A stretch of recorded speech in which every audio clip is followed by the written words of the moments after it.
પાટણના જીલિયામાં આખરે ભાવેશ રબારીના ગેરકાયદે મકાન પર વહીવટીતંત્રનું બુલડોઝર ફરી વળ્યું।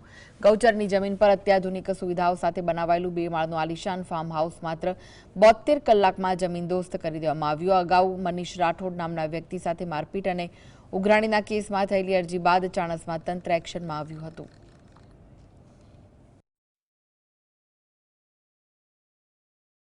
પાટણ જિલ્લાનું ચાણસ્મા તાલુકાનું જીલિયા ગામ, જ્યાં સ્ટેટ ઓફ રામાધણી કરીને એક કહેવાય છે કે ગૌચર જમીનમાં બહુ જ અદ્યતન આલિશાન મકાન હતું।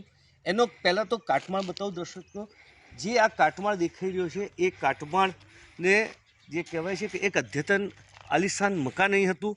લગભગ છેલ્લા ગઈ વખતે 15મી માર્ચના રોજ આ જ જે કહેવાય ને સ્ટેટ ઓફ રામાધણી ચર્ચામાં આવ્યું, જેમાં જે બનાવ બન્યા બાદ જે કંઈ ઘટનાઓ ક્રમ બન્યા હતો અને આખરે જે કહેવાય ને કે આ જે જમીન છે એ જમીન ગૌચરની હતી અને ગૌચરની જમીનમાં જે બાંધકામ હતું એ ગેરકાયદેસર હતું। ત્યારે હાલ બિલકુલ એક વખતનું સ્ટેટ ઓફ રામાધણીનું કહેવાતું હતું ને એની જે ધાક હતી અને જે મસ્તાની ગેંગ ચલાવતા હતા ભાવેશભાઈ દેસાઈ અને એમના જે ફાર્મ હાઉસ હતું એ ફાર્મ હાઉસ અત્યારે હાલ હવે નેસ્ત નાબૂદ થઈ ગયું છે।